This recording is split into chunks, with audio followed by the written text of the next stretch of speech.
Chaos Gaia and the birth of everything. Hello there tonight. We are going to drift backward, way, way backward. Picture this. There is no earth beneath your feet. No stars, no sky, no air. Just a heavy silence so thick it hums in your bones. A kind of nothing that doesn't even know it's nothing. That's where we begin. With chaos. The original no-vibe zone. You probably won't survive it. None of us would. But lucky for us, myth steps in where science takes a nap, and so here we go. So before you get comfortable, take a moment to like the video and subscribe, but only if you really like what I do here. And if you're listening somewhere interesting, drop your location and local time in the comments. I love seeing how far these stories travel. Now turn off the lights, maybe turn on the fan for some soothing noise, and let's get started tonight. Chaos didn't rage or swirl or explode. That would have required too much effort. It just existed. A void. Not a storm or a battlefield, just infinite potential floating around with no plan. Then came a ripple, a pause, a breath. And from that stillness, something moved. Out of chaos came Gaia the Earth. She wasn't born the way we think of birth. No diapers, no crying, no baby showers. She was. The first firm ground. Vast, unmoving, and old before time had even begun to tick. And from Gaia came more than just dirt. She was a creative one, that Gaia. Lonely, maybe. Or just tired of echoing around that dark emptiness with no one to complain to. So she made Uranus, the sky. He stretched himself across her like a lover and a blanket, and maybe, just maybe, a cage. Because every night he came down to cover her, and every night he stayed. Heavy, possessive, all-consuming. Gaia also gave birth to the mountains. You know, just in case she wanted to feel something. And then the sea Pontus, because why not throw in a little moodiness? But it wasn't until she and Uranus started having children together that things got crowded and a little weird. They had the Titans first, 12 of them, 6 boys, 6 girls, powerful elemental beings. You'd recognize some of the names if you saw them carved into marble, like Cronus, the cunning one, Rhea, the future mom of the gods, Oceanus, the river that wrapped around the world, and Themis, the concept of justice before lawyers made it confusing. But Gaia didn't stop there. Nope. Her womb apparently was a cosmic clown car. Next came the Cyclopes. Not the cute ones from Pixar. These were huge, furnace-eyed beings who could forge thunder out of stone. Strong, a little ugly, and apparently really bad for the family image. Then came the Hecatonchires. You can think of them as the final straw. They had 50 heads and 100 arms each. That's right, 100 arms. For what purpose, historians still debate whether that was meant to symbolize nature's destructive force, or if the ancient poets just got carried away with their metaphors. Uranus took one look at these monstrous children gagged internally and shoved them right back into Gaia's womb. Yes, you heard that correctly. Back in. Buried beneath the earth, stuffed like secrets under the rug of the universe. And Gaia, poor Gaia, felt every ounce of that. Imagine the weight. Not metaphorical. Literal. Your insides are now a prison, and your partner, the one who helped make these beings, is pressing you down every night without apology. She groaned under the pressure. Every creak of the earth, every tremble of a newborn volcano, it was her crying out. Now, if you think Gaia just lay there and took it, you haven't met enough primordial deities. She hatched a plan. From within herself, she carved a blade, not metal, because metallurgy wasn't really trending yet, but flint. Jagged, cold, and very, very real. And she offered it to her sons. Do something, she begged. Free your siblings.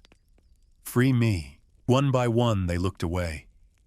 They were Titans, sure, but Uranus was the sky. That's a lot to pick a fight with. Only Cronus stepped forward, youngest of the bunch. Sharp eyes, sharper mind, and probably just the right mix of resentful and bored.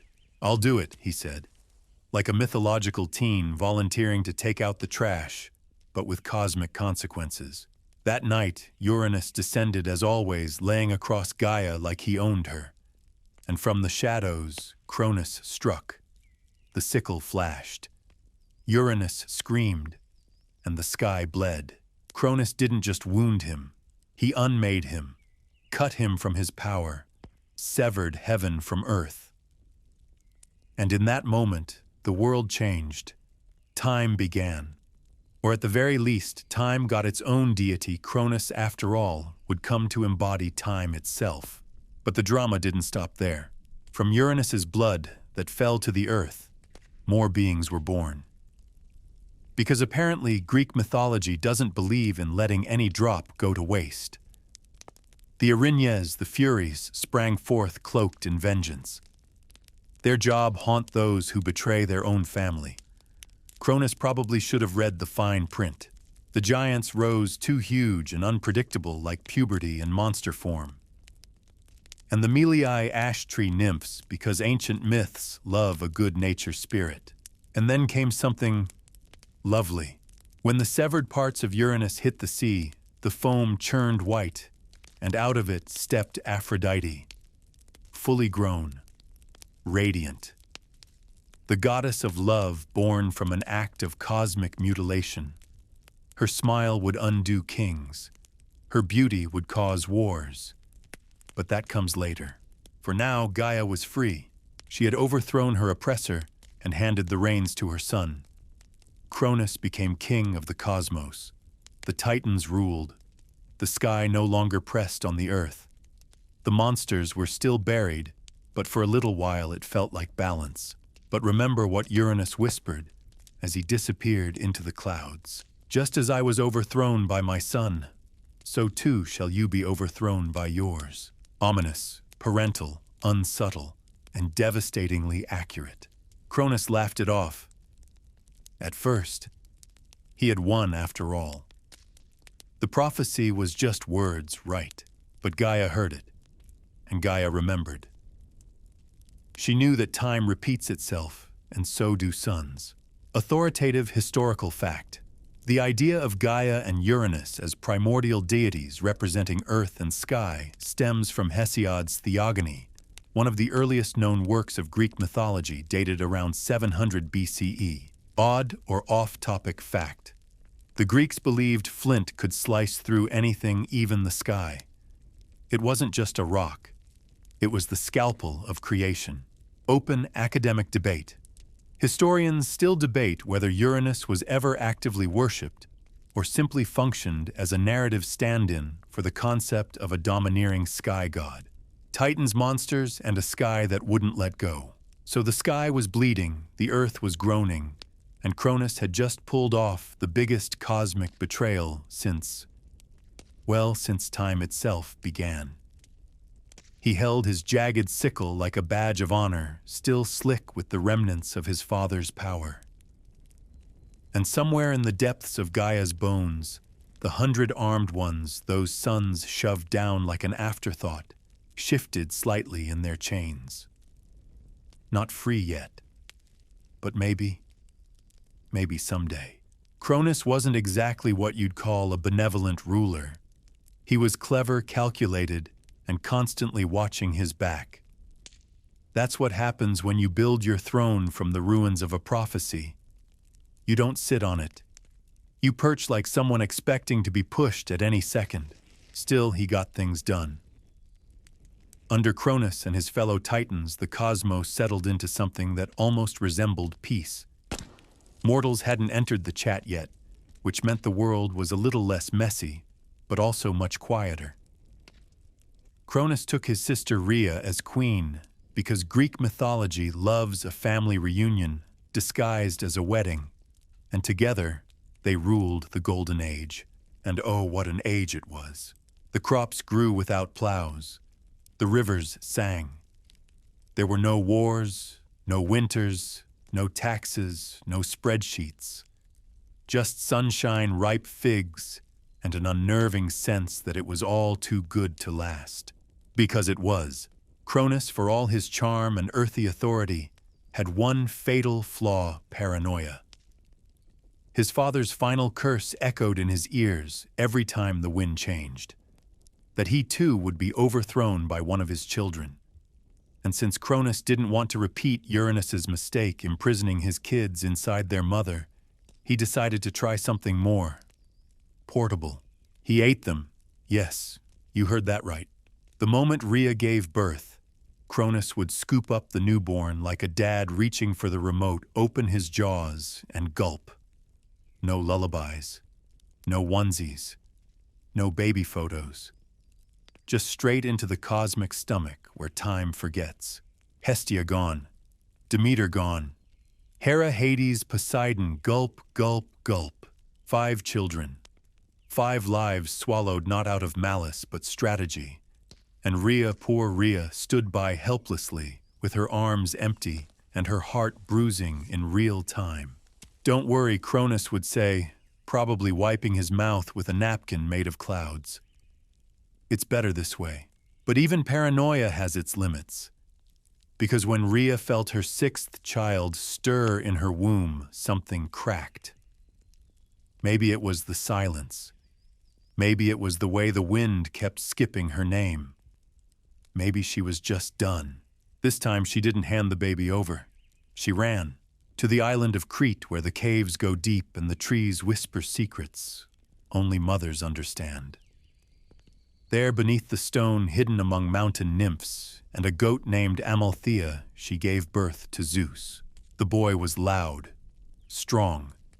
Even as an infant, he kicked like thunder. Rhea wrapped a stone in swaddling cloth and actual rock and offered it to Cronus, who, not one for thorough inspections, gulped it down without question. And just like that, Zeus was safe. Well, sort of. See, Amalthea wasn't just a regular goat. She nursed Zeus with divine milk, her curved horns casting shadows on cave walls that looked suspiciously like lightning bolts. One day when she died, some say by accident, others say it was fate, Zeus crafted her horn into the cornucopia, a symbol of abundance. You'll still see it in Thanksgiving decor and on grocery store murals. That's her. The goat who helped raise a god. And while the world above spun quietly under Cronus's gaze, Zeus grew stronger, taller, more certain. The nymphs around him danced with swords and shields to cover his cries. The cave echoed with stories of revenge and destiny. He learned about the siblings he'd never met, those sleeping not dead in their father's belly. He learned about power and fear and the way the stars lean when the gods start to stir. And when he was ready, Gaia whispered to him in a dream, "Go see Metis," she said. "She'll know what to do." Metis, Titaness of wisdom. A woman who never spoke without purpose and never acted without calculation. She listened to the boy with the wild eyes and the sharp questions. She didn't scoff at his plan, she improved it. Together they brewed a potion. Thick and golden, it smelled like honey, but burned like truth. Zeus, cloaked in disguise, offered it to Cronus like a gift, and Cronus, weary from ruling, ever hungry, drank it. That night, Cronus vomited up 5 fully grown gods. It wasn't graceful. There were no polite exits or welcome back parades, just chaos reintroduction and a very startled Hades blinking at the stars for the first time in, well, however long time existed at that point. The siblings stood together. Hestia, flame of the hearth. Demeter, green-fingered goddess of grain. Hera, proud and furious. Hades, dark-eyed and quiet. Poseidon, heavy-footed and deep as the sea. And Zeus, lightning in his veins, stood at the center like a storm, just waiting to break. But Cronus wasn't going to give up the cosmos just because he had a tummy ache. The Titans, his brothers and sisters, rallied to him. Mount Othrys in the south became their fortress. And on Mount Olympus, the 6 siblings made their stand. The war was called Titanomachy. It lasted 10 years. 10 years of earthquakes and sky fires, thunder and volcanic tantrums, seas that swallowed islands whole, and in the middle of it all, a thunderbolt being born. Because Zeus realized if he was going to win, he needed help. So down he went, into Tartarus. Into the prison his father had inherited from his grandfather. And there, locked behind layers of rock and grief, were the ones everyone had forgotten, the Cyclopes, the 100-handed ones. He freed them, and in return, the Cyclops gave him the thunderbolt, a weapon forged in rage and stormlight. To Poseidon, they gifted the trident, a command stick for the oceans. And to Hades, they gave the helm of darkness, which made him invisible, not just unseen, but untraceable. With these gifts, the war turned. Mountains flew like pebbles. The 100-handed ones threw boulders like dice. Titans fell like autumn leaves. Cronus, still wounded by prophecy, still spinning in dread, was defeated, not killed. That would have been too easy. He was locked away like his father before him, deep in Tartarus, behind bronze gates that would never rust or bend. And as silence settled over the world, the Olympians stood atop Olympus, not just free, victorious, but victory doesn't guarantee peace. And power, well, power has a memory. Authoritative historical fact. The Titanomachy is a central event in Hesiod's Theogony, detailing the Olympians' rise to power and their war against the Titans, symbolizing a shift from primal chaos to structured order. Odd or off-topic fact. In some versions, Zeus was raised not by Amalthea the goat, but by bees that fed him honey in the caves of Crete. Yes, bees. Nature always finds a way. Open academic debate. Historians still debate whether the Titanomachy was originally part of a unified Greek mythos, or a later addition meant to explain the dominance of Olympian gods over older local deities. Cronus swallows his kids and other fatherhood mistakes. When the dust of war settles, what do the victors do? Well, if you're the Olympians fresh from hurling mountains, breaking chains, and inventing weapons that still make modern mythology students sweat, you get organized. And that's where things start to get personal. Zeus may have been the youngest, but he wasn't shy about grabbing the biggest slice of the cosmos. He took the sky because of course he did. Big, dramatic, full of clouds and theatrics. Poseidon got the sea roaring and moody deep as betrayal. And Hades got the underworld. The place where sunlight dies. A kingdom of silence, precious stones and souls that don't know whether to rest or run. And what about the earth?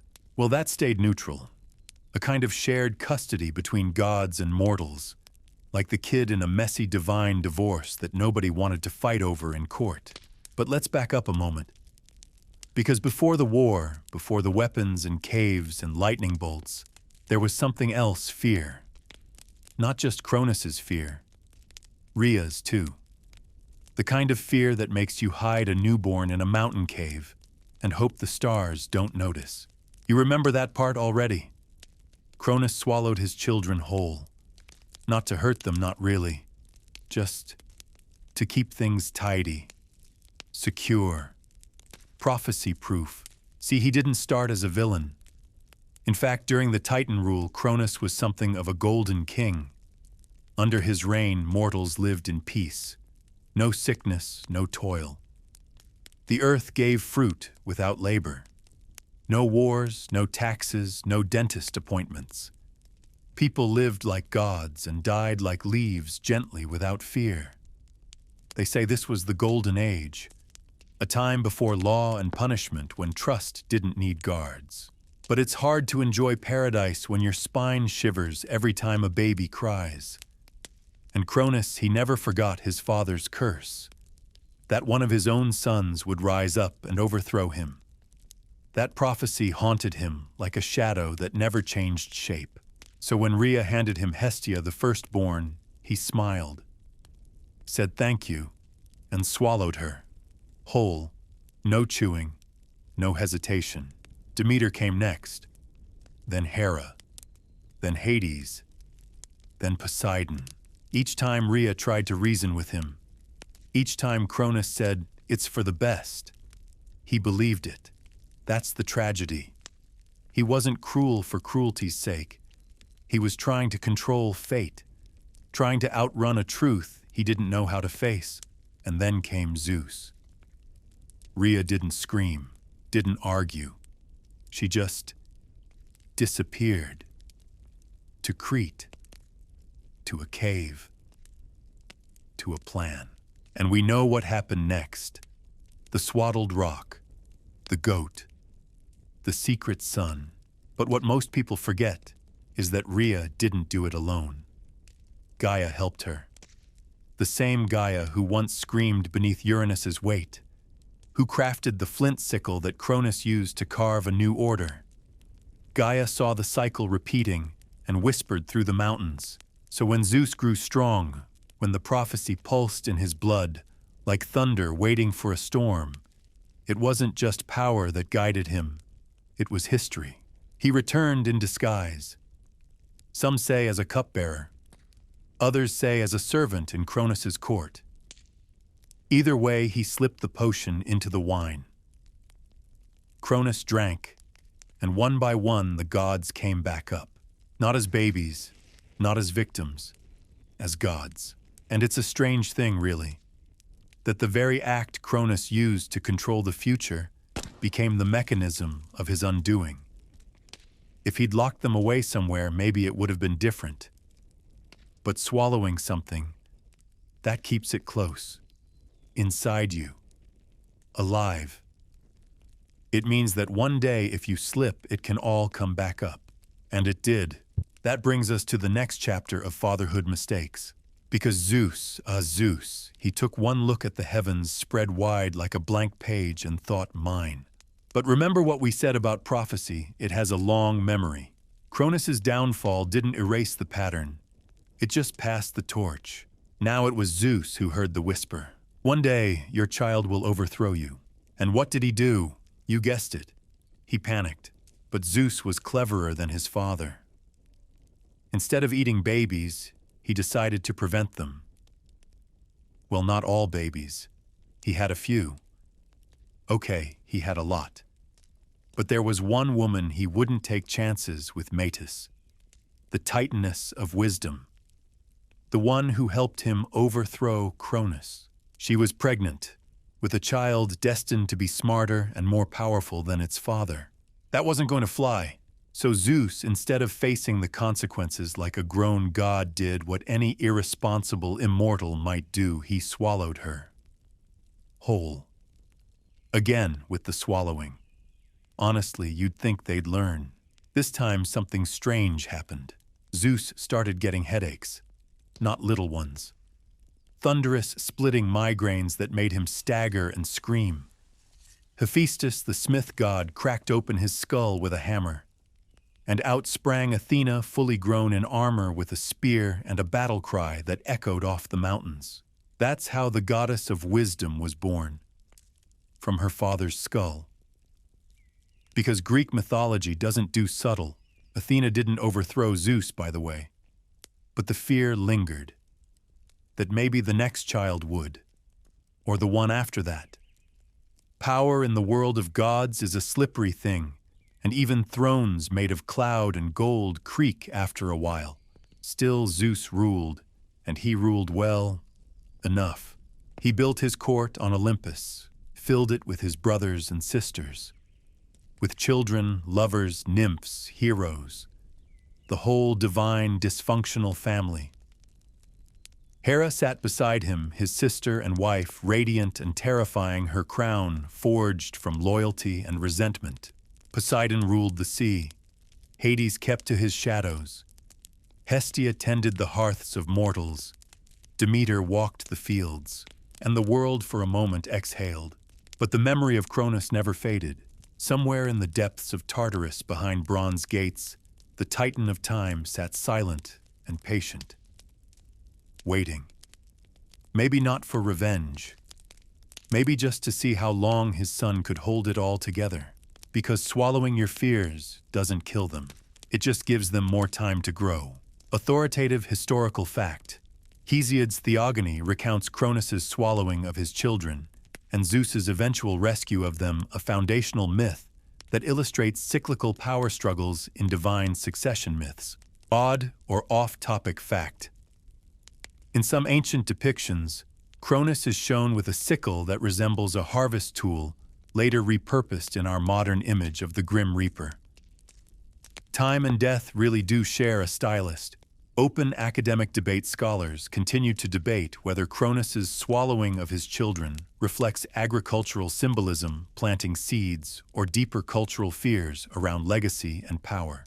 Zeus grows up in secret and starts a war, while the world above ticked along in its golden, cautious silence, and Cronus sat smugly on his sky throne. The future was quietly growing in the dark belly of a mountain. Not exactly a poetic place to raise a god. But then again, this wasn't your average child. In a hidden cave on Mount Ida, tucked into the rugged spine of Crete, Zeus was not simply surviving, he was becoming. The shadows whispered his name before he had a mouth to speak it. The rocks felt the weight of fate in every stomp of his small, angry feet. He was not raised in luxury. He had no marble cradle, no divine lullabies. His crib was stone. His blanket was goat wool. His lullaby was the constant clang of the Curetes' wild warriors who danced and clashed their bronze shields to drown out the sound of his cries. If Cronus heard a baby wail, it was just a strange breeze in the trees. Nothing to worry about. The divine goat Amalthea nursed him with milk so rich it supposedly made his bones stronger than iron. Her broken horn would become the cornucopia, a symbol of endless bounty, which honestly feels like an odd tribute to a goat, who probably never signed up for any of this. As Zeus grew, he wasn't told bedtime stories about fairies or happy endings. He was told the truth, sort of. He learned that he had siblings he had never seen, that they were gone, that his father had swallowed them whole, that one day someone, maybe him, would have to make it right. And someone else was watching too. Gaia, the eternal earth, hadn't forgotten. Her monsters still groaned beneath her crust. Her betrayal still pulsed through the soil. And this time she wasn't about to hand over another sickle and walk away. She whispered in Zeus's dreams, her voice like the crunch of leaves and the groan of roots. She told him where to go, who to trust. She reminded him that power unchecked always folds in on itself. She pointed him toward Metis. You remember her, the titaness of wisdom. Sharp as a blade, quiet as a shadow. She hadn't disappeared after the Titanomachy. She had simply stepped back, watched, waited. Zeus found her deep in a mountain glade, her hands wrapped around a bowl of water, eyes closed. He didn't speak. She opened one eye and said, "You're late." They talked the way clever people do, with long silences and questions that never get full answers. Metis wasn't impressed by Zeus's strength. She wanted to know if he had a plan, and eventually they brewed one together, a potion, dark, rich, almost sweet. Metis poured it into a goblet made of hammered bronze etched with old stories. "Give this to your father," she said, "and stay out of the way." So Zeus returned. Not as a warrior, not yet. As a servant, a stranger, a bearer of wine. Cronus, distracted, tired, paranoid, took the cup. He drank. And just like that, everything came up. First, a roar that shook the palace. Then Hestia blinking in the light. Then Demeter, hair full of wheat. Then Hera, already scowling. Then Hades, already silent. Then Poseidon, soaking wet somehow. No one asked. They came out fully grown, which raises a lot of questions about how time works in a divine stomach. But no one really pressed the issue. They stood together, 6 children of the swallowed years, looking at the father who had tried to erase them. They didn't attack. Not yet. But Cronus saw it. In their eyes. The inevitability. And he ran. He gathered the old guard, his brothers and sisters, the other titans. Not all joined him. Some had seen this coming. Others were too tired, too old, or maybe just sick of family drama. But many stood with him high on Mount Othrys, cloaked in storm and age and regret. The 6 Olympians made their base on Mount Olympus, still pristine, still untouched by war. It was taller, newer, filled with potential.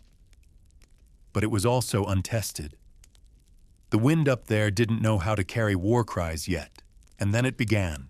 The Titanomachy. 10 years of chaos, silence, fire, and thunder. There were no clean battles, no hero speeches, no chariots with banners flapping in the wind. Just rage thrown like boulders. Just lightning ripping the sky open over and over until it forgot how to close again. At first it was a stalemate. Titans had strength, size, experience. But the Olympians had something new, something raw, change. And Zeus had lightning. But even lightning gets tired. The war dragged. Earth groaned. Seas rose. Mortals, still new and fragile, watched the mountains shake and thought, maybe the gods are angry. Or maybe they're just bad at conflict resolution. That's when Gaia stepped in, again, because she remembered someone else. The ones everyone forgot. The Hecatoncheires. The 100-handed ones. And the Cyclopes, the builders of thunder and flame. Still buried. Still chained. Still angry. Free them, she told Zeus, or lose. So he did. He crept into Tartarus with his brothers and sisters, broke the chains, shattered the bronze gates, and whispered, "It's time." And they rose. The Cyclopes didn't speak. They forged. One gave Zeus the thunderbolt, burning white-blue with fury and precision. One gave Poseidon the trident, which could shake islands. And one gave Hades the helm of invisibility, which didn't just hide you, it erased you from fate's sight. The Hecatoncheires hurled mountains like snowballs. Their fists broke valleys. Their roars cracked the sky. Now the war was uneven. The Titans fell. One by one, they were forced down, down, down into Tartarus, behind gates forged by the very monsters they had once buried. Cronus didn't beg. He didn't scream. He just looked at Zeus with something almost like relief, and maybe that's the saddest part. He had known it was coming. He just didn't know what else to do. Not all Titans were punished. Prometheus and Epimetheus, his brother, had taken no side. Prometheus had seen the future. Epimetheus had probably slept through most of it. They were spared, and so the war ended. The sky cleared, and the gods for the first time looked around and realized they had won. But now they had to do something far more difficult than war. They had to govern authoritative historical fact. According to theogony and later Orphic traditions, the Titanomachy lasted 10 years and was a key symbol of the generational shift from chaos and raw power Titans to order and civilization Olympians. Odd or off-topic fact. Mount Olympus isn't just mythological, it's real. It's the highest mountain in Greece, and on cloudy days you can't help but think the gods might still be up there sipping nectar and judging your life choices. Open academic debate. Some scholars argue the Titanomachy represents the cultural memory of invading Indo-European peoples, the Olympians overtaking older earth-based religions, Titans, Gaia cults. But interpretations vary widely. Olympians versus Titans, a family reunion with lightning. When the Titans fell, the world didn't exhale in relief, it hesitated. Imagine the sky after a storm. The thunder has stopped, but the clouds haven't moved. The air is still electric, still charged with memory. That's what the earth felt like in the days after the Titanomachy. As if the mountains were still listening. As if the sea hadn't decided who it trusted more, Cronus, or the one who threw him down. Zeus stood at the edge of Olympus, surveying the damage. He had won. The old gods were chained. The battlefield was quiet. But the real challenge had only just begun. Because claiming the cosmos is one thing. Keeping it, that's politics. So Zeus, newly crowned king of gods and men, did what any wise ruler would do. He held a family meeting. Now, if you've ever been to a holiday dinner where someone brings up inheritance, multiply that by 1,000 and add thunderbolts. He sat with his two brothers, Poseidon and Hades, and together they agreed not to fight over everything. Instead, they cast lots. Fate would decide. Zeus drew the sky, the broad open heavens where thunder rolls and stars are born. He would rule from above his throne set high atop Mount Olympus, visible only to those with faith or very good elevation. Poseidon drew the sea, deep, ancient, and wild. He would rule the oceans, rivers, and all waters that touched the earth. His moods would stir storms, his trident would crack cliffs, and his palace beneath the waves would gleam with coral and mystery. And Hades drew the underworld.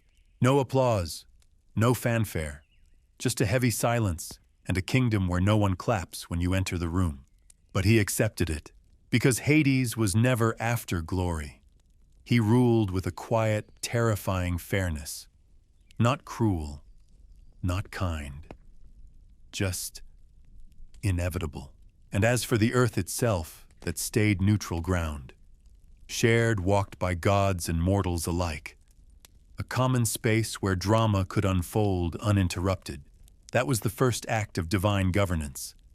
The second, building Olympus, not just the mountain, but the court, the home, the ecosystem of egos, divine affairs, and passive-aggressive banquets that would become the center of Greek mythology. Zeus filled it with those he trusted, and those he had to tolerate. At the heart of it all was Hera, his sister and wife, queen of the gods. She sat beside him on her own throne, proud, sharp-eyed, and deeply tired of his nonsense. Their marriage was more like a long truce, punctuated by lightning bolts. She was the goddess of marriage, childbirth, and quiet rage. You could almost hear her simmer from across the hall. Demeter took up the fields. She walked the world with bare feet and green hands. Wherever she stepped, wheat stirred. She didn't speak often at Olympus councils, but when she did, everyone listened. Not out of fear, but respect. Except when Zeus forgot to pick up the tab for a harvest, Hestia, the gentlest of the gods, stayed near the hearth. She didn't want a temple. She didn't want a war. She just kept the eternal flame burning. In every home, in every city. She was never the loudest, but always the most beloved. And then the next generation arrived. Athena, born from Zeus's head, still wearing her helmet. Goddess of wisdom, strategy, and war, but only the kind you can plan.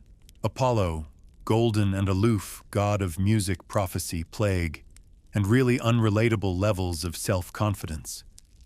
He claimed the oracle of Delphi as his own, and spoke in riddles that made sense a week too late.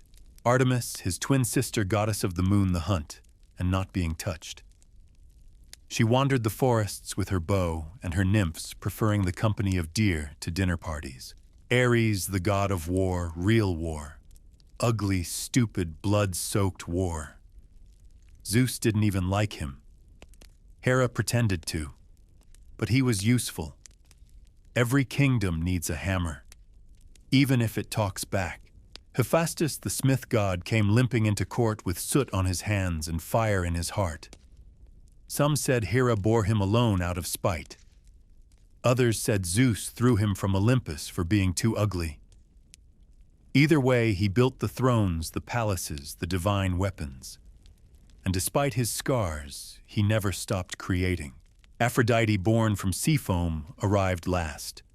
Not from Zeus, not from Hera, from something much older and stranger. She smiled and cities fell. The gods said they ruled love, but Aphrodite ruled desire, messy, inconvenient, unstoppable desire. Married to Hephaestus, in love with Ares, frequently in trouble, and finally, Hermes, the messenger god, trickster, thief, the one who never stayed still long enough to be properly punished. Born from a nymph and Zeus, he stole Apollo's cattle on the day he was born and sang his way out of consequences. His sandals had wings, his tongue had mischief. He could go anywhere, and usually did. These were the Olympians. Not perfect, not peaceful, not even particularly united, but powerful. And as they settled into their roles, the world changed. Mortals began to build temples, burn offerings, tell stories. The gods began to take sides, interfere, make deals, fall in love, play favorites. They weren't just forces of nature anymore. They were characters, which is why things got complicated fast. Because gods, as it turns out, are just like us, only worse. Take Hera, for example. She never forgave Zeus for his many affairs, so she took it out on the children. Not her own, of course, but the others.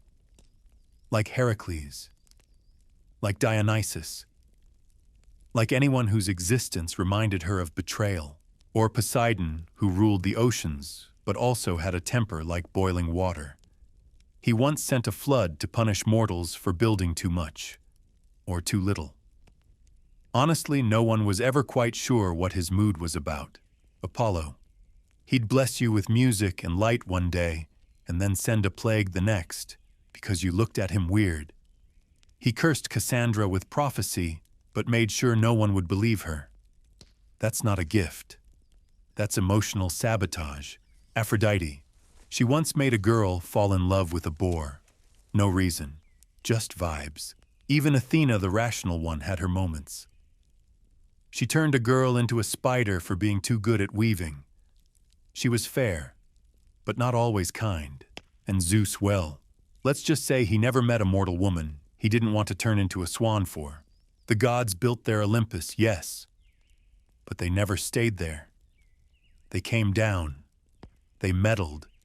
They whispered into dreams. They showed up in disguise. They punished. They rewarded. They watched. Because Olympus wasn't a place, it was a stage. And the world was their favorite drama. Authoritative historical fact. The division of the cosmos among Zeus, Poseidon, and Hades comes from multiple ancient sources, including Homer's Iliad and Hesiod's Theogony, reflecting a tripartite structure in Greek cosmology.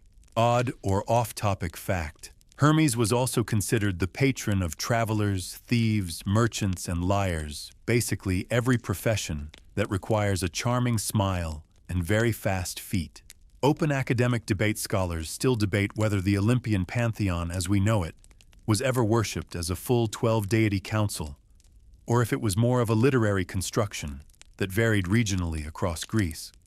The New World Order gods who can't stop meddling. So the Titans were gone, stuffed into Tartarus with their regrets and rusty ambitions, and the Olympians were in charge. The world had technically moved on. It had new rulers, new rhythms. But the old truth still whispered in the rocks and rivers, power doesn't settle. It stirs. And when it stirs with divine hands, mortals usually pay the bill. Let's talk about the New World Order, or as I like to call it, 12 very dramatic immortals doing way too much with way too little restraint. To mortals, Olympus was now a beacon, a place of guidance, of justice, of sacred rituals and whispered prayers. But to those who lived on Olympus, it was more like a family sitcom with frequent thunderbolts and the occasional wild boar rampage.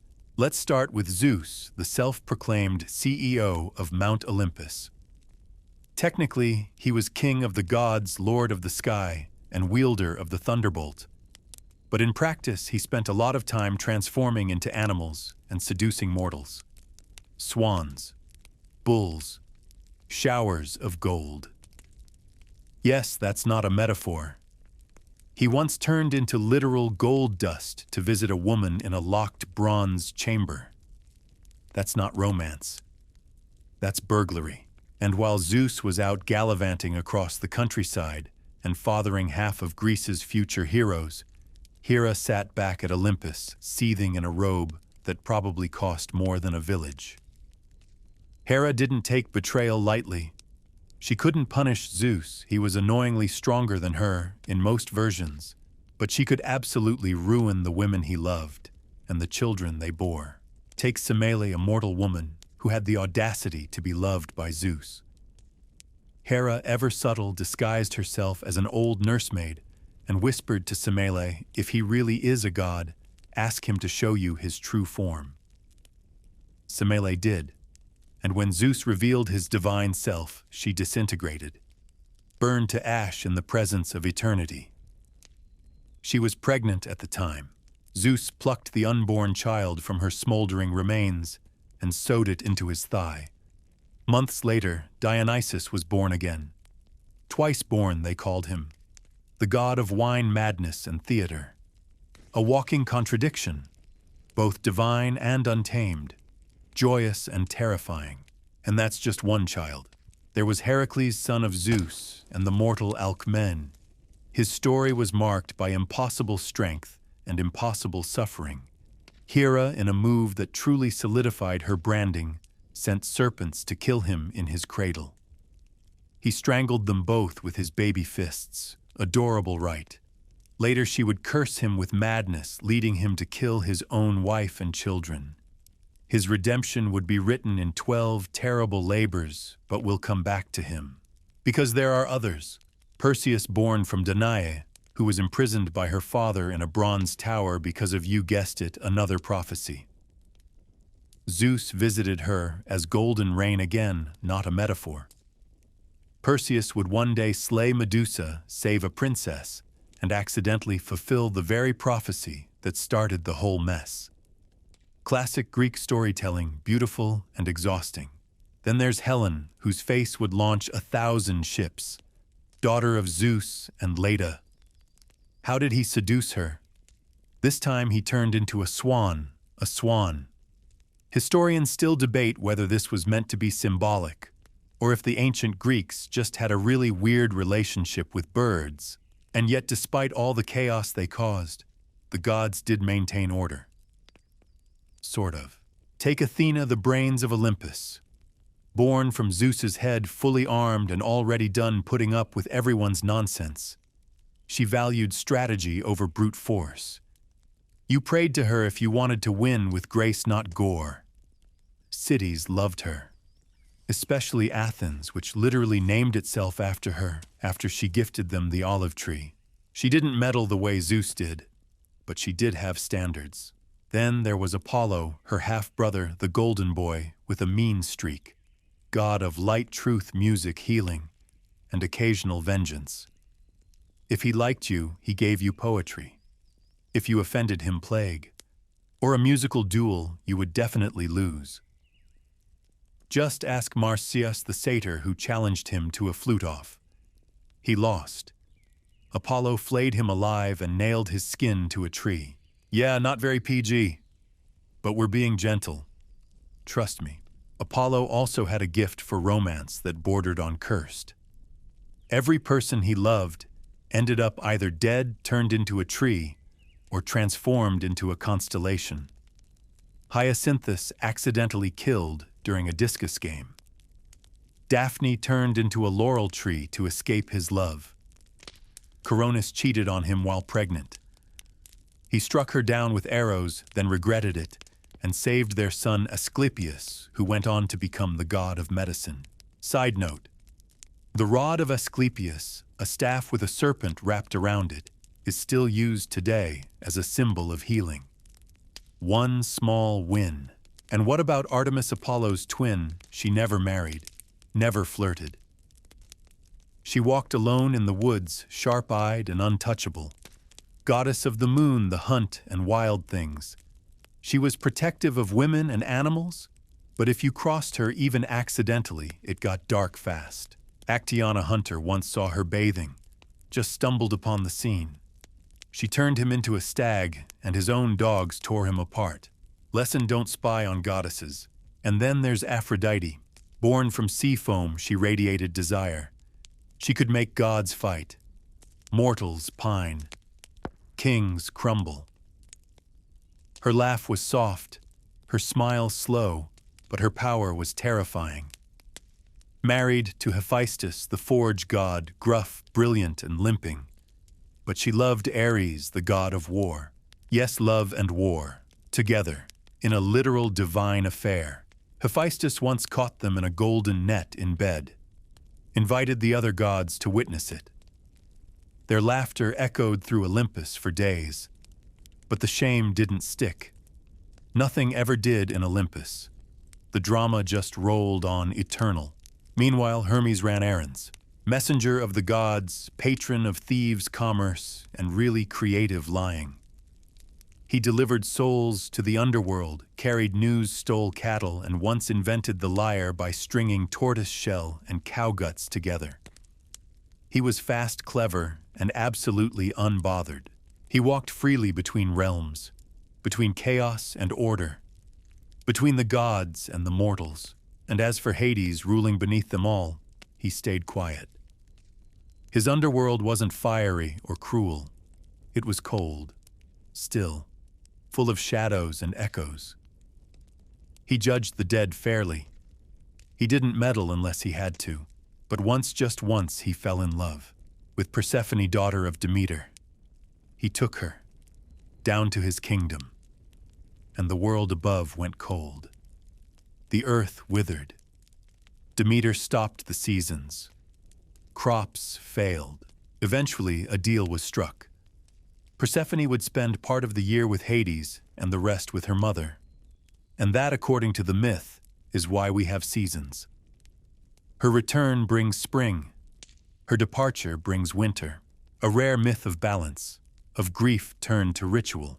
So yes, the gods meddled, but they also gave meaning to the harvest, to the sky, to why love hurts and why war never feels clean, to why we forget, why we hope, why we look up at lightning and imagine a throne.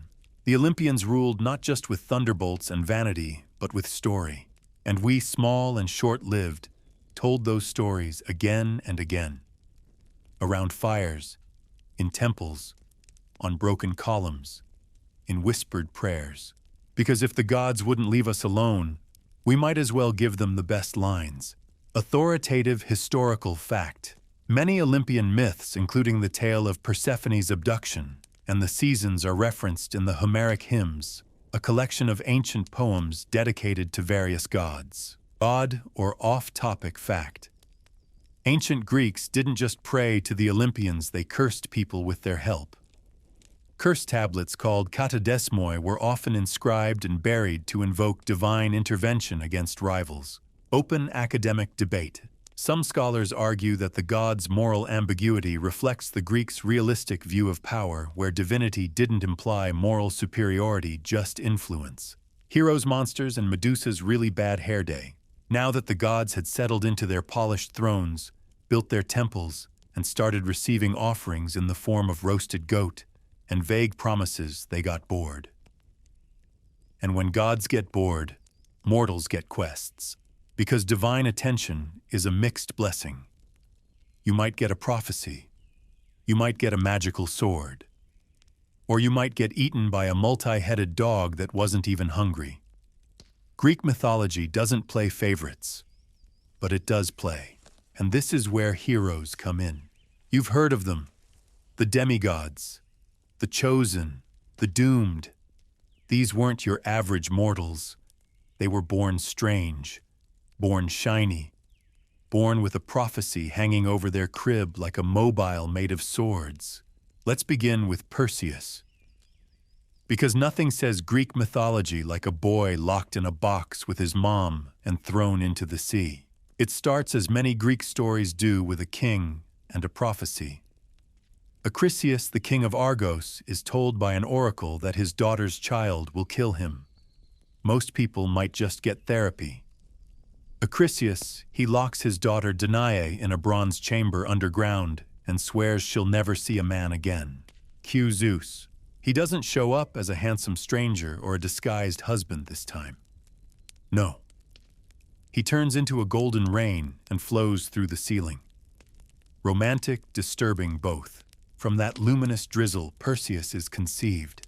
When Acrisius finds out Danae has given birth, he panics. But instead of outright murder, because that's frowned upon even by ancient standards, he places Danae and baby Perseus in a wooden chest and tosses them into the sea. They don't drown. Of course not. The sea drifts them to Seriphos, where a kind fisherman named Dictys rescues them. They live quietly for a while until Dictys's brother Polydectes notices Danae and gets that glint in his eye that says, "I'm about to ruin everything." Perseus, now grown and very protective of his mother, stands in the way. Polydectes, playing it cool, pretends he's getting married and asks every man in town to bring a horse as a gift. Perseus doesn't have one, so he panics and says, "I'll get you something better." The head of Medusa. Pause. Medusa, the Gorgon. Hair made of snakes. Eyes that turn men to stone. Lives at the edge of the world, surrounded by the frozen statues of those who dared to stare. No one expects Perseus to come back, but the gods do love a challenge. Athena, who's still holding a grudge because Medusa used to be a beautiful priestess in her temple before Poseidon got inappropriate, gives Perseus a shield polished like a mirror. "Don't look at her," she says. "Look at her reflection."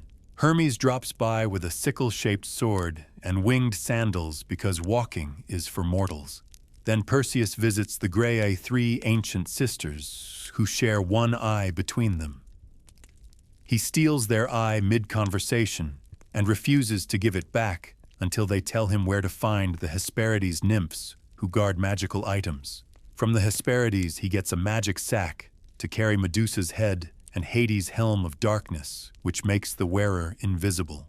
Outfitted like a mythological Bond, Perseus flies across the ocean, finds Medusa sleeping in a cave lined with statues, and using the shield to see he cuts off her head in one clean, silent motion.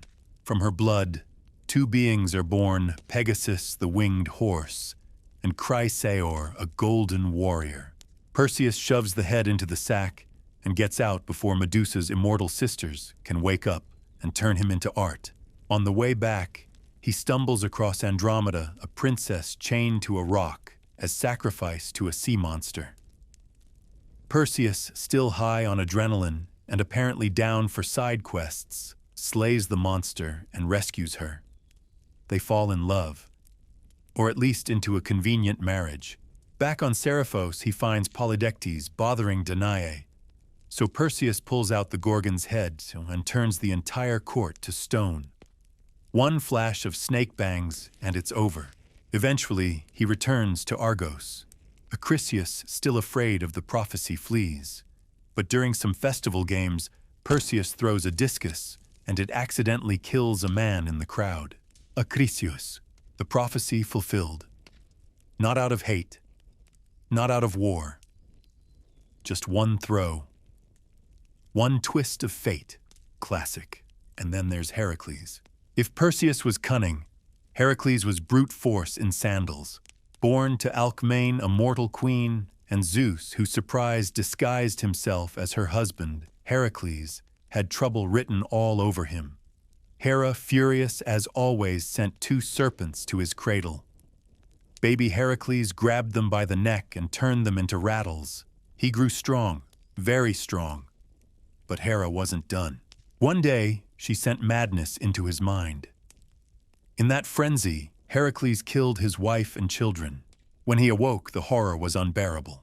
To atone, the oracle at Delphi told him to serve Eurystheus, a petty, cowardly king, and complete 12 labors that no man or god was expected to survive. Kill the Nemean lion. Hide tougher than iron. Heracles strangled it barehanded and wore its skin. Slay the Lernaean hydra. Every time he cut off a head, 2 more grew. His nephew helped by cauterizing the stumps with fire. Heracles dipped his arrows in the hydra's poisonous blood.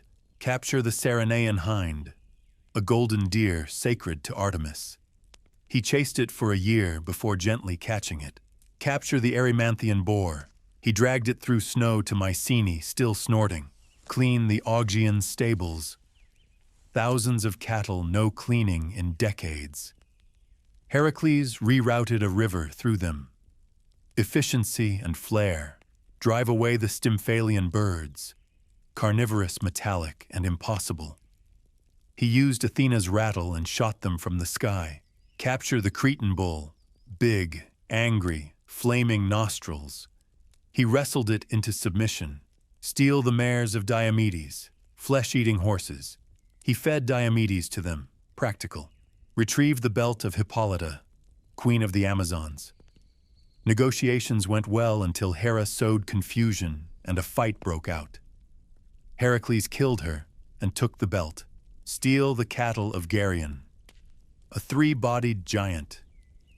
Heracles killed him, took the cows, and built the Pillars of Heracles at the edge of the known world modern-day Gibraltar.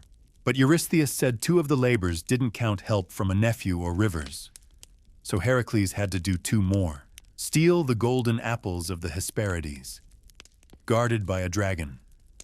He tricked Atlas the sky-bearer into fetching them while he held the heavens, then tricked him into taking it back.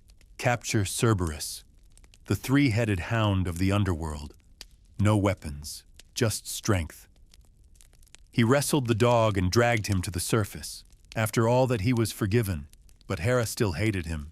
Eventually, a jealous wife gave Heracles a robe dipped in the Hydra's blood, thinking it was a love charm. It burned through his flesh. In agony, he built his own funeral pyre. When the flames took him, Zeus lifted him to Olympus. There at last, Hera relented, and Heracles became a god. Authoritative historical fact. The 12 labors of Heracles were established in ancient Greek literary tradition by authors like Apollodorus and later expanded by Roman sources. They represent the archetypal hero's journey in classical myth. Odd or off-topic fact. The Gorgon's head or Gorgonean became a popular ancient symbol of protection. Soldiers painted it on shields. Even buildings had it over doorways, basically the original beware of snakes sign. Open academic debate. Some scholars interpret Medusa as a symbol of ancient matriarchal religions suppressed by Olympian patriarchy. Others argue her myth simply warns against hubris and violating sacred spaces. The Trojan War, a love story with a body count. Let's talk about a party that should never have happened. A wedding, in fact. It started with a union between Peleus, a mortal hero, and Thetis, a sea nymph. Now, Thetis was no ordinary bride. She was the kind of being you don't invite to things lightly. She could shapeshift, she could curse you, and she was technically the mother of Achilles. But that part's coming. Anyway, the wedding was a big deal. All the gods were invited, all but one. Eris, the goddess of discord. And you really shouldn't snub the goddess of chaos from a social event, especially one with an open bar and divine egos already floating in the air like incense. So Eris crashed the party. She didn't throw a tantrum. She tossed a golden apple onto the banquet table, inscribed with 3 little words, to the fairest. And just like that, every immortal eyebrow lifted. 3 goddesses reached for it. Hera, queen of the gods. Athena, goddess of wisdom. Aphrodite, goddess of love. What could go wrong? They needed a judge, a mortal, someone gullible, someone poetic, someone doomed. Enter Paris, a prince of Troy who'd been exiled to the countryside after a prophecy claimed he'd caused the city's destruction. Always trust the oracle. No one ever listens. The goddesses appeared before him. Not in their full divine form, he would have exploded, but disguised, dazzling, dangerous.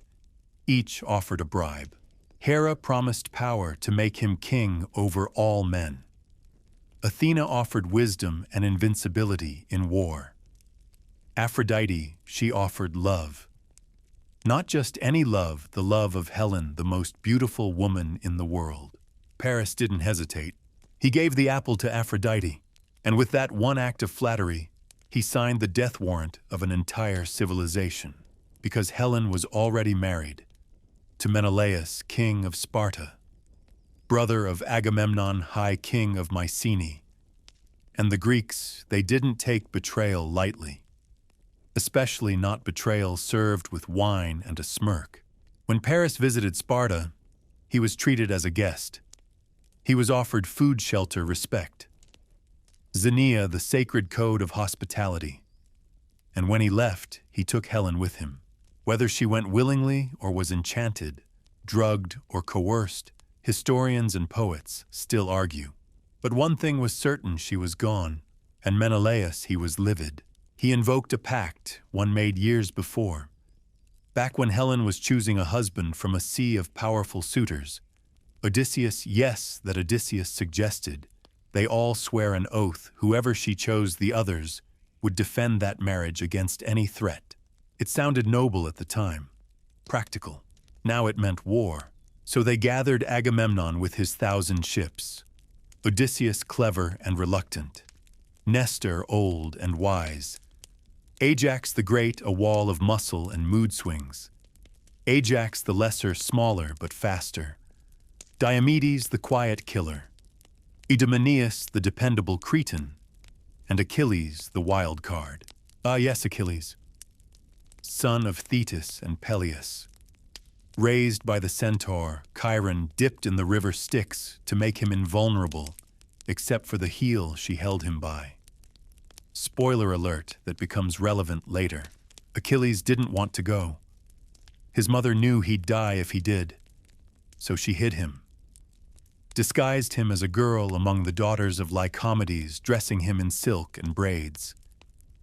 But Odysseus saw through it. He laid out gifts before the girl's jewelry embroidery and one sword. Guess which one Achilles picked up? So the fleet assembled at Aulis ready to sail. But the winds died, stopped, stalled. The sea was silent. The prophet Calchas said the goddess Artemis was angry. Why, maybe a slain deer, maybe a careless boast. The gods can be vague. To appease her, Agamemnon had to sacrifice his daughter Iphigenia. He lured her with the promise of a wedding, then took her to the altar. Some say Artemis whisked her away at the last second, replacing her with a deer. Others say the blade fell. Either way, the ships sailed, and they landed at Troy, the shining city of Asia Minor, with walls so high they scraped the sky, and so strong they defied Poseidon himself. The war would last 10 years. The gods chose sides. Hera, Athena, and Poseidon supported the Greeks. Aphrodite, Ares, and Apollo backed the Trojans. Zeus tried to stay neutral. Spoiler, he failed. The first to fall was Protesilaus, the first Greek to leap ashore. Killed instantly. His wife Laodamia mourned so deeply she either died of grief or begged the gods for one last embrace before fading. The Greeks camped on the beach. They couldn't breach the walls, so they raided nearby towns, taking supplies and women. One such woman was Briseis, given to Achilles. Another, Chryseis, was claimed by Agamemnon. When her father, a priest of Apollo, begged for her return, Agamemnon refused. Apollo sent a plague, arrows of disease. Greek soldiers fell. Agamemnon relented, but then took Briseis from Achilles as compensation. Achilles snapped. He withdrew from the war, took his soldiers, the Myrmidons, and sulked in his tent. The greatest warrior the Greeks had, now silent, and Troy surged. Hector, prince of Troy, brother of Paris, stepped forward. Not flashy, not cursed, just honorable. He led his people with calm courage. The Trojans pushed the Greeks back, set fire to their ships. Desperate, Achilles' closest friend, possibly lover, Patroclus, begged to fight in his place. Achilles agreed. He gave him his armor, his chariot, his name. Patroclus fought bravely. He pushed the Trojans to the gates. Then Hector struck him down. When Achilles found out, he broke. His grief was a howl, a storm. He returned to battle with new armor forged by Hephaestus himself. A shield that shimmered with the world's cities, stars, oceans, and death.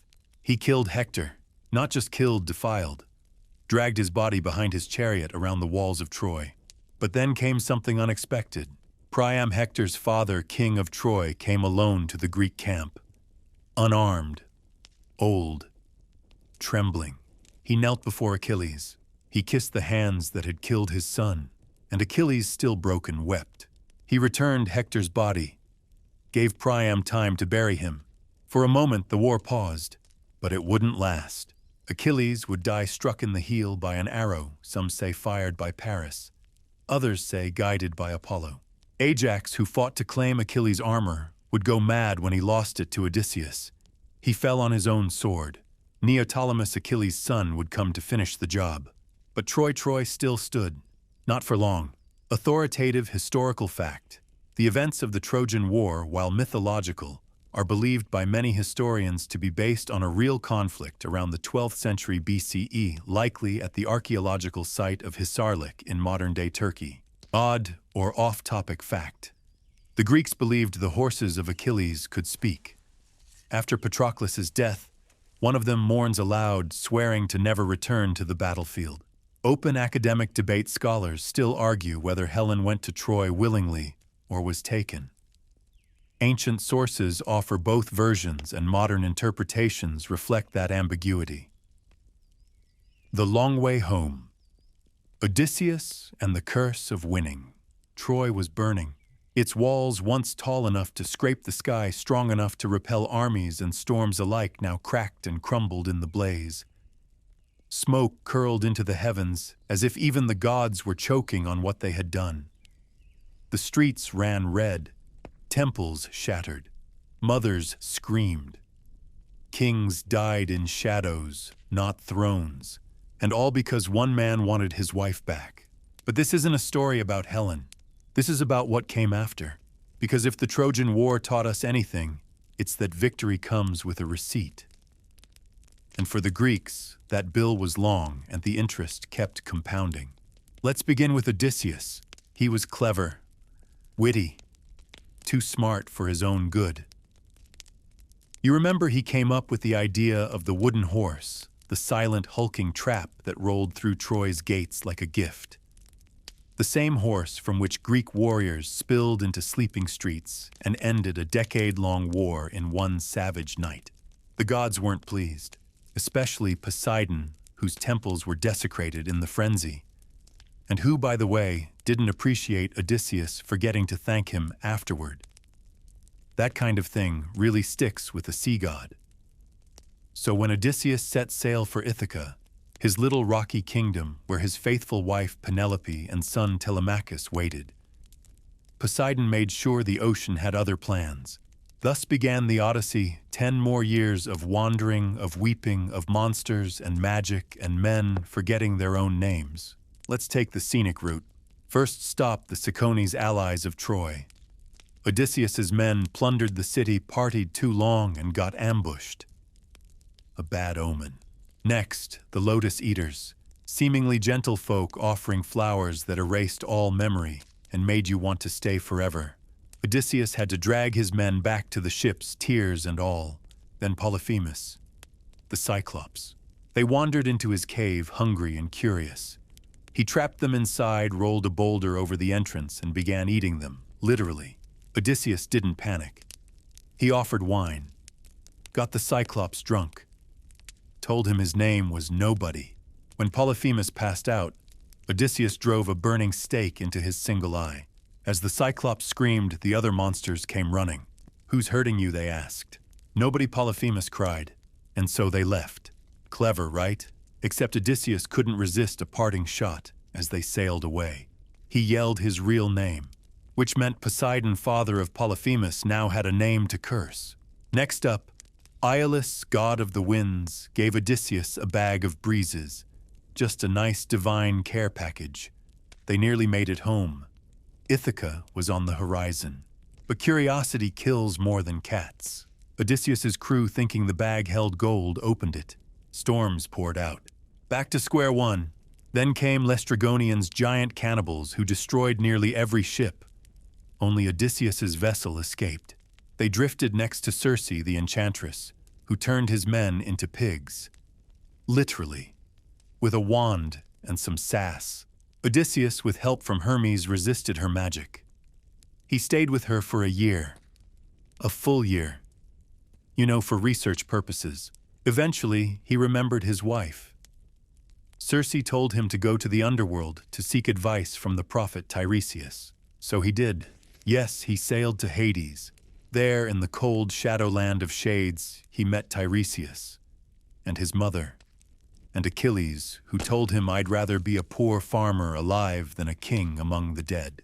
That line still lingers, back to the surface. They passed the sirens whose songs lured sailors to their deaths. Odysseus plugged his crew's ears with wax and had himself tied to the mast. He listened, writhing, obsessed, but he survived.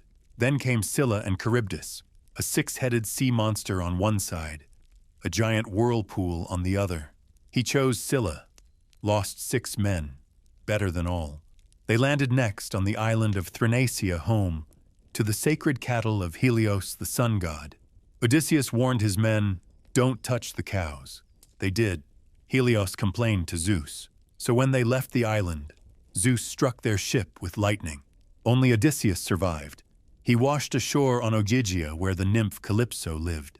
She held him there for 7 years, offered him immortality, paradise. He wept every day until the gods finally intervened. Hermes arrived with a message, "Let him go." So Calypso, heartbroken, built him a raft. He sailed alone, and Poseidon, still petty, sent a storm. He almost drowned again, but the sea goddess Ino tossed him a magical veil that kept him afloat. He reached Scheria, land of the Phaeacians. They listened to his story, took pity, gave him a ship, and finally he reached Ithaca, 20 years after he left. But home wasn't peaceful. Suitors had taken over his palace, courting Penelope, eating his food, mocking his legacy. Penelope, clever as ever, had stalled them by weaving a shroud by day and unweaving it by night. Odysseus, disguised as a beggar, entered his own hall unnoticed. Only his dog Argos recognized him. Old, tired, loyal to the end. He wagged his tail once and died. Then came vengeance. With help from Telemachus, his son, and Eumaeus, the loyal swineherd, Odysseus strung his bow, something no other man could do, and unleashed justice. The suitors fell one by one. The halls ran red. When Penelope finally saw him, she tested him one last time. "Our bed," she said, "I moved it." Odysseus replied, "You can't. I built it from a tree.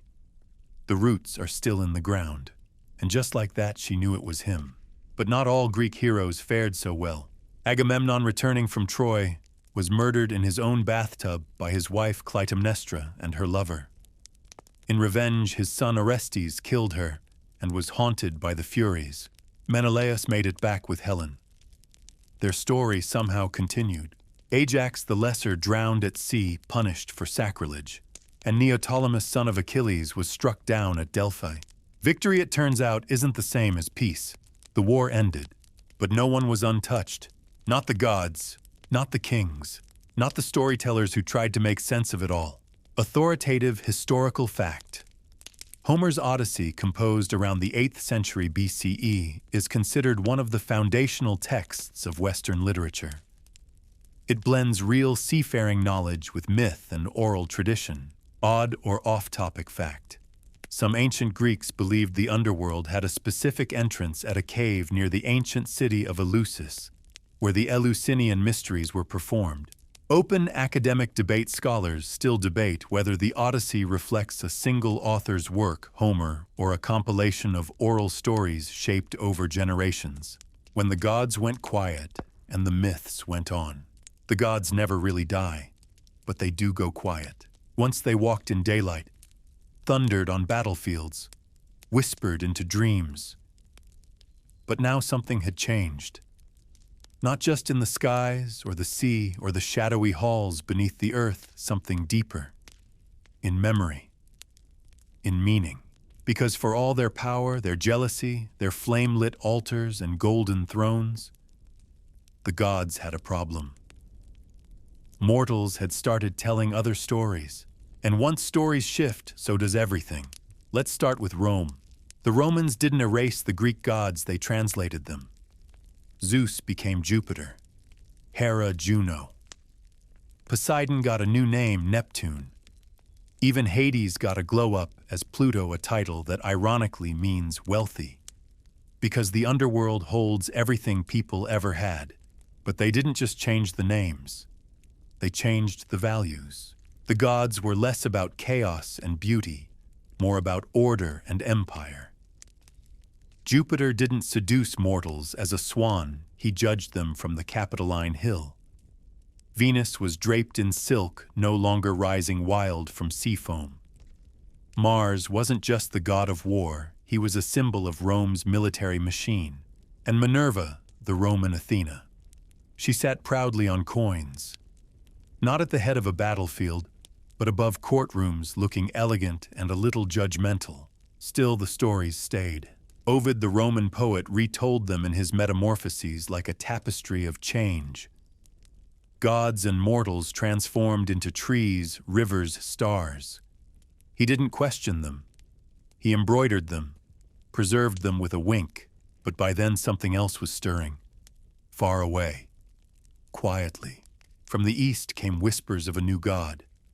One without a face, without a throne on a mountaintop. A god who didn't seduce mortals or throw lightning bolts. A god who wanted your heart, not your oxen. The spread of Christianity was slow at first. Underground.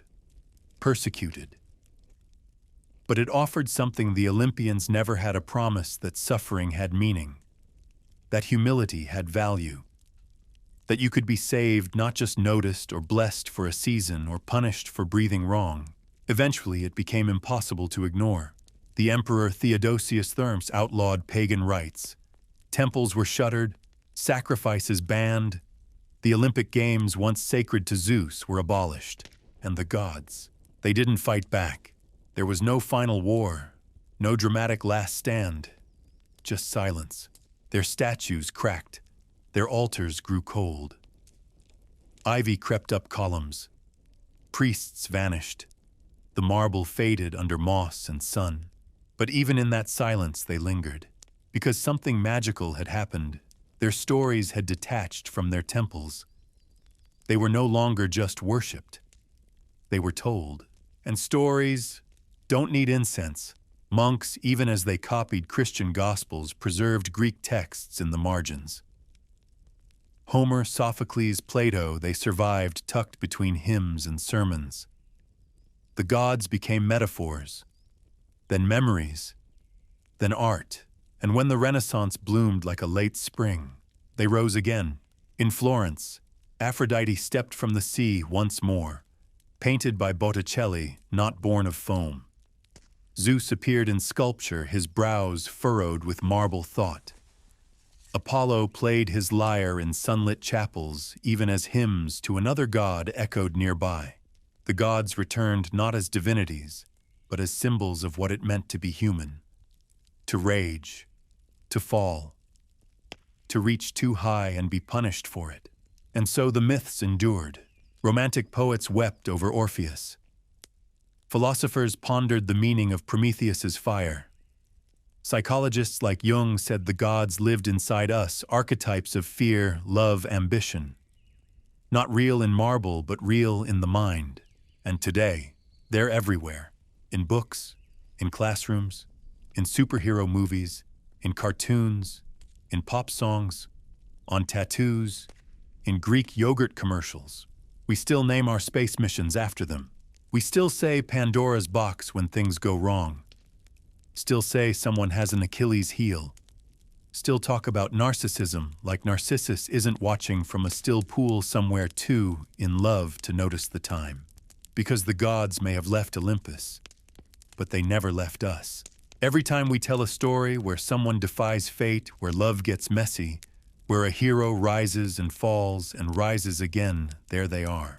Athena in every clever strategist, Ares in every senseless war, Aphrodite in every heartache that makes us irrational, Zeus in every powerful man who thinks he's untouchable, Hera in every long-suffering woman who remembers every slight. They don't need temples anymore. They live in stories, and stories don't fade. They evolve. They wait. they whisper, just like they did in the beginning. Authoritative historical fact. The Roman Empire officially banned pagan worship in the 4th century CE under Emperor Theodosius I, marking the formal end of state-supported reverence for the Olympian gods. Odd or off-topic fact. Despite outlawing their worship, many early Christians still admired the aesthetic of Greek gods. Statues of Hermes and Apollo were repurposed in churches as angels and saints, divine recycling at its finest. Open academic debate. Modern scholars continue to debate whether ancient Greeks truly believed in their myths, the way later monotheistic traditions believed in their deities, or if myth was more of a cultural storytelling system than faith. And now our story slows. The thunder has rolled back into the clouds. The ocean is still.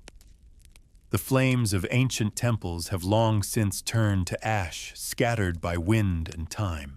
Mount Olympus, if you look for it, is just a mountain again, snow-dusted, cold, silent. But listen closely, and maybe you'll hear a whisper. A laugh carried by the breeze, a snatch of lyre music drifting between stars. The gods aren't gone. They're just quieter now. Their thrones are cracked, their names half forgotten, but their stories remain soft as candlelight, sharp as bronze, older than even the sea knows how to be. And as you drift off tonight, somewhere between dreaming and remembering, know that you are not the first to listen to these tales beneath a dark sky. And you won't be the last. Because myth has no final chapter, only echoes, only stars, only sleep.